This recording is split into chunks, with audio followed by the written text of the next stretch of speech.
Kebahagiaan tidak selalu datang dari pencapaian besar, tapi dari rasa syukur terhadap hal-hal kecil yang kita miliki. Kadang kita terlalu fokus pada apa yang kurang, hingga lupa menghargai apa yang sudah ada.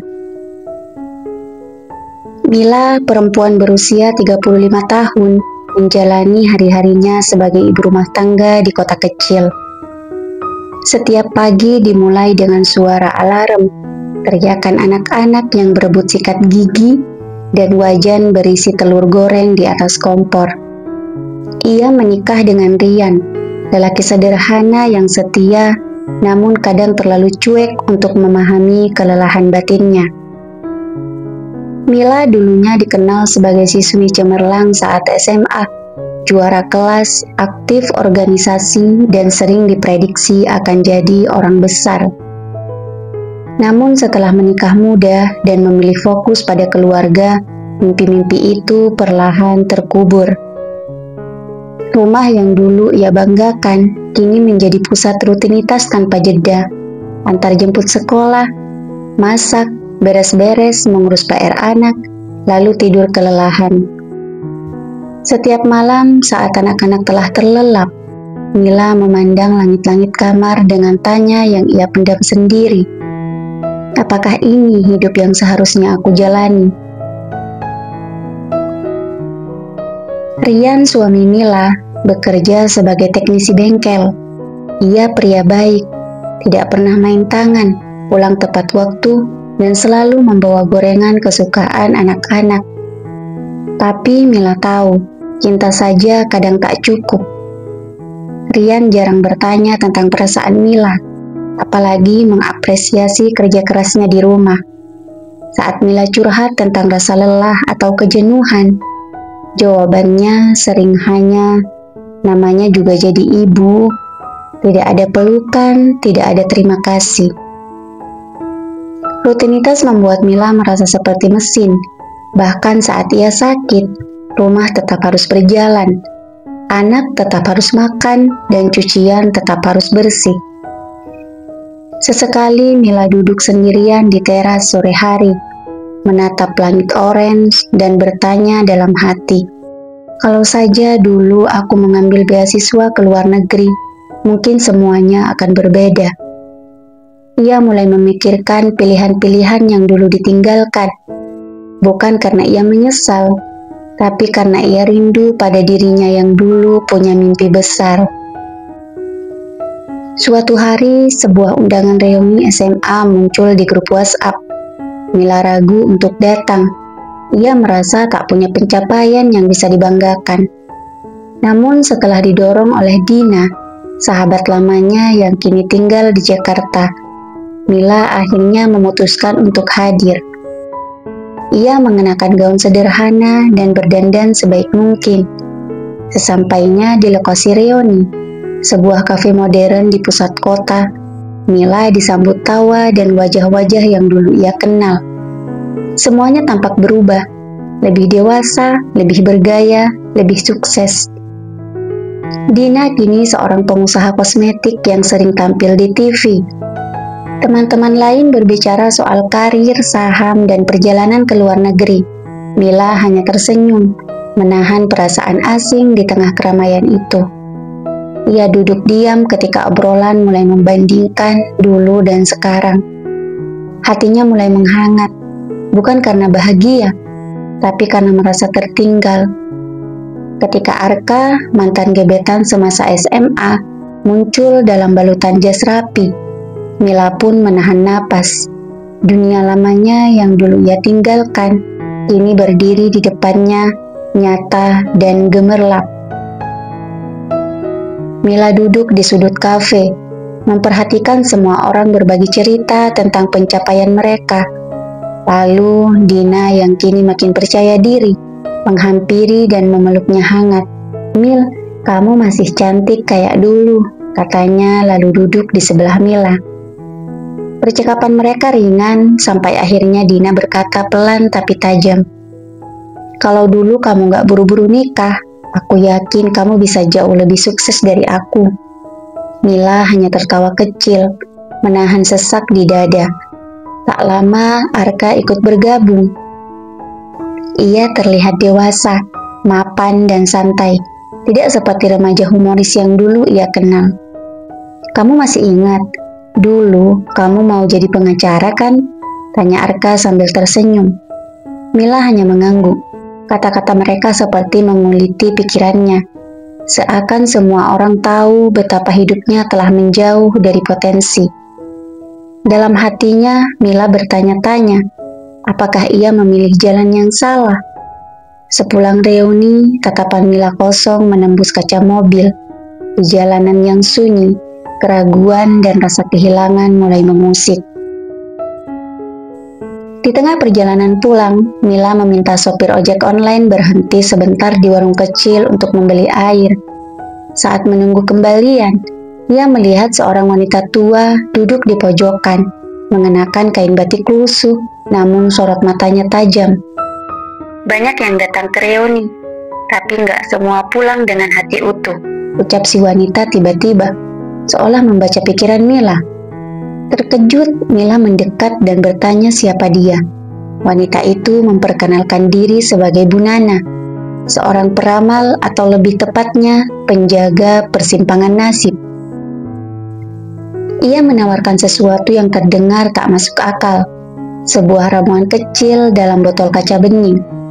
"Kalau kamu ingin tahu seperti apa hidupmu kalau dulu memilih jalan yang berbeda, minum ini sebelum tidur," katanya. Mila tertawa, mengira ini hanya bualan. Tapi rasa penasaran dan getir di hatinya terlalu kuat. Ia menyimpan botol itu dalam tas. Malam itu, sambil memandangi wajah anak-anaknya yang tertidur, Mila memegang botol itu erat. Dan untuk pertama kalinya, ia benar-benar ingin tahu bagaimana jika. Malam itu, setelah menidurkan anak-anak dan membereskan dapur, Mila duduk sendiri di kamar. Lampu temaram, suara kipas berputar pelan, dan kepalanya dipenuhi kenangan lama. Mimpi yang pernah ia punya, ambisi yang terkubur. Ia menatap botol kecil pemberian Bu Nana, jernih dengan kilau samar seperti air hujan pertama. Kalau saja aku ambil beasiswa itu, kalau saja aku menolak lamaran Rian dulu, pikirnya. Dengan napas ragu, Mila membuka tutup botol, mencium aroma samar rempah dan bunga kering. Tanpa banyak pertimbangan lagi, ia menenggaknya dalam satu kali teguk. Tak ada rasa aneh, hanya hangat yang menyebar di dadanya. Mila merebahkan tubuh di kasur, dan dalam hitungan menit, matanya berat, pikirannya mengambang, lalu semuanya gelap. Di detik terakhir sebelum tertidur, ia sempat berpikir, apa yang akan kulihat besok? Tanpa disadari, malam itu bukan hanya tidur biasa. Ia tengah memasuki dunia lain, dunia di mana satu pilihan kecil telah mengubah segalanya. Mata Mila perlahan terbuka. Ia terkejut saat mendapati dirinya tidak lagi di kamar sempitnya, melainkan di sebuah apartemen luas dengan jendela kaca besar yang menghadap ke kota. Dindingnya elegan, perabotannya modern, dan aroma kopi segar memenuhi ruangan. Ia duduk dengan kaget, lalu melihat bayangan dirinya di cermin. Rambut tertata rapi, kulit terawat, dan tubuh langsing berbalut blazer mahal. Di meja terdapat jadwal rapat, kartu nama bertuliskan Mila Sasmita SHMH, Managing Partner. Mila bingung, lalu memeriksa ponselnya. Puluhan notifikasi bisnis masuk, termasuk undangan makan malam dari Arka. Semuanya terasa nyata. Dengan langkah ragu namun penasaran, Mila berjalan ke dapur, lalu ke ruang tamu, menatap segala yang serba mewah. Tak ada suara anak-anak, tak ada cucian menumpuk, tak ada Rian. Hanya dirinya, versi sukses dari impian masa mudanya. Ia bergumam pelan, nyaris tak percaya. Ini hidupku yang seharusnya terjadi kalau aku memilih karir. Hari-hari Mila di kehidupan barunya berjalan cepat dan penuh kemewahan. Ia melangkah percaya diri di gedung-gedung tinggi, menghadiri rapat penting, dan dihormati sebagai pengacara top. Makan siangnya di restoran bintang 5, ditemani klien penting atau rekan sejawat. Dalam dunia ini, semua orang mengenalnya, Mila yang cerdas, tajam, dan sukses. Suatu malam, ia makan malam bersama Arka di sebuah rooftop restoran. Arka kini bukan hanya tampan, tapi juga dewasa dan mapan. "Aku selalu tahu kamu bakal jadi besar," katanya sambil menatap mata Mila. Mila tersenyum, merasa dihargai dengan cara yang dulu tak pernah ia alami. Kehidupan ini begitu teratur, glamor, dan penuh pengakuan. Ia memiliki mobil pribadi, asisten, dan bahkan sedang dalam proses membeli properti di luar negeri. Tapi di tengah tawa dan lampu kota, ada ruang kosong yang perlahan mulai terasa.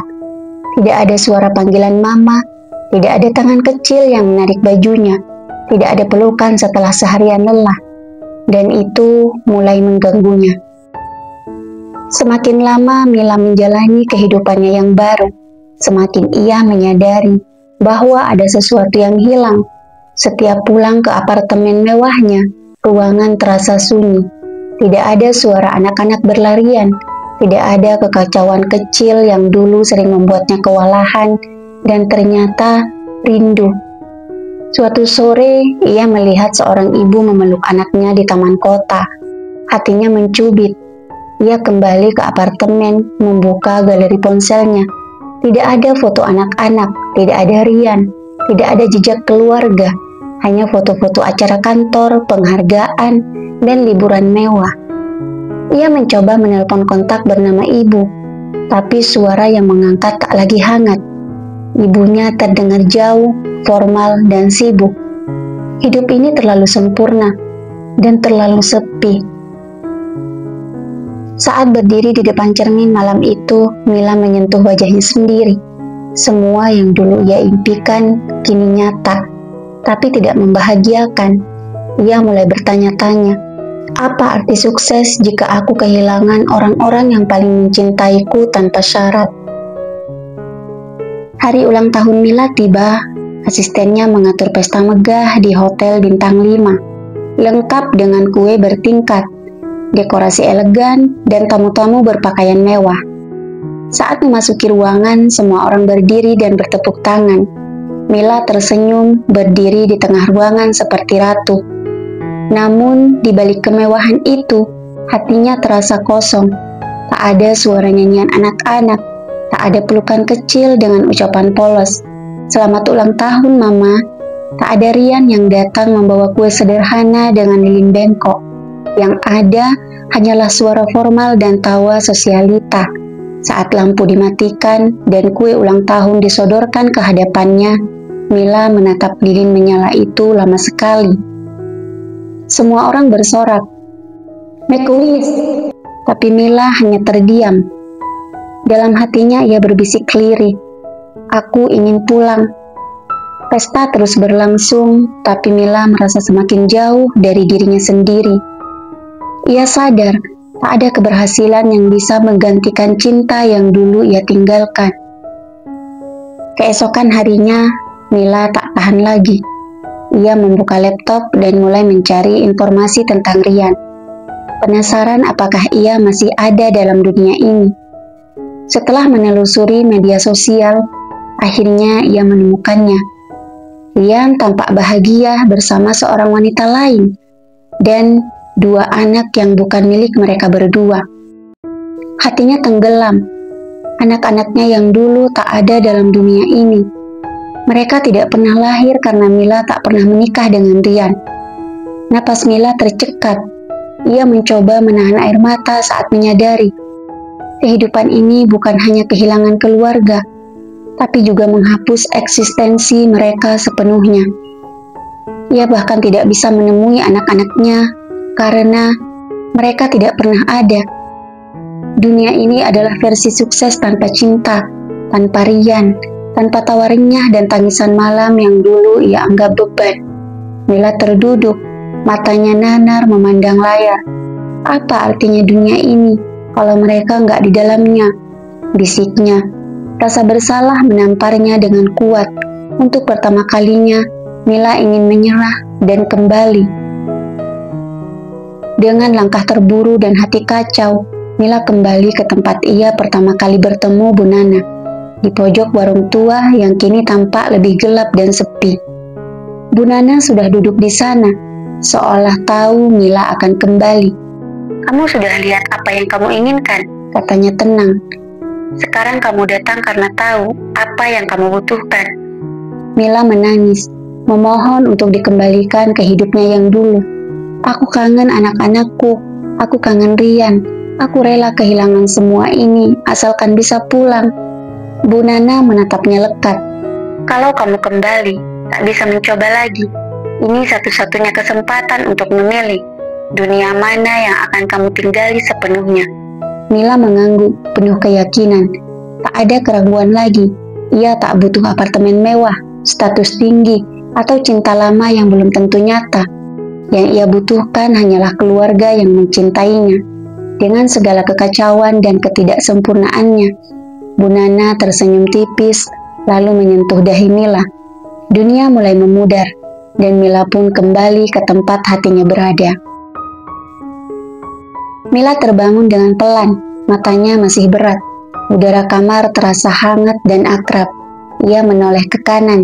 Si bungsu tertidur memeluk lengan kecilnya, rambutnya berantakan, napasnya lembut. Dari luar kamar, terdengar suara Rian bercanda dengan anak sulung mereka sambil menyiapkan sarapan seadanya. Mila mengedipkan mata, bingung.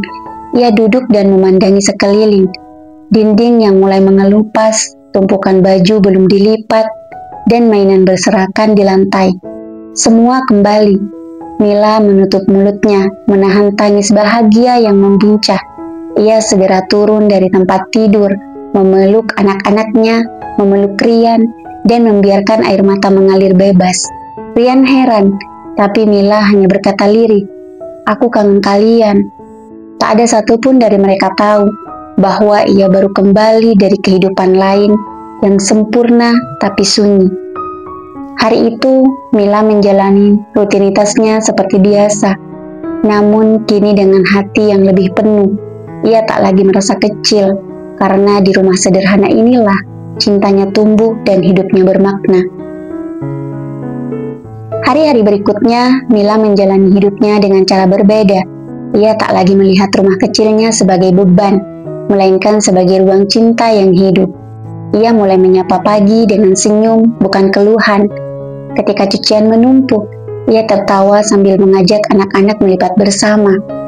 Saat Rian pulang dan meletakkan motornya dengan suara berisik, ia tidak lagi mengeluh, melainkan menyambutnya dengan pelukan hangat. Ada rasa syukur dalam hal-hal kecil yang dulu ia anggap biasa. Ia bahkan mulai menulis lagi di malam hari, menumpahkan pikirannya ke dalam buku harian. Bukan untuk mengeluh, tapi untuk mengingatkan diri betapa berharganya kehidupan yang ia miliki. Mila juga lebih terbuka bercerita pada Rian. Dan pelan-pelan hubungan mereka menghangat kembali. Ia sadar bahwa kesempurnaan bukan soal pencapaian, tapi soal penerimaan. Ia tidak lagi memikirkan siapa yang lebih sukses, siapa yang lebih jauh melangkah. Karena Mila tahu, ia sudah sampai di tempat paling penting, rumah dan hati yang penuh cinta. Di suatu sore, Mila duduk di teras rumahnya sambil menyeruput teh hangat. Anak-anak bermain di halaman, tertawa riuh dengan sepeda kecil dan bola plastik. Rian sedang memperbaiki kipas angin rusak, sambil sesekali menoleh dan melempar senyum pada Mila. Ia menatap mereka satu persatu, lalu menengadah ke langit yang perlahan berubah jingga. Hatinya penuh, tak ada lagi tanya dalam diam, tak ada lagi bayang-bayang kehidupan lain. Mila akhirnya mengerti bahwa rumput tetangga bisa saja terlihat lebih hijau, tapi belum tentu lebih hangat. Ia sadar kebahagiaan tidak datang dari dunia yang sempurna, melainkan dari hati yang bersyukur dan menerima apa adanya.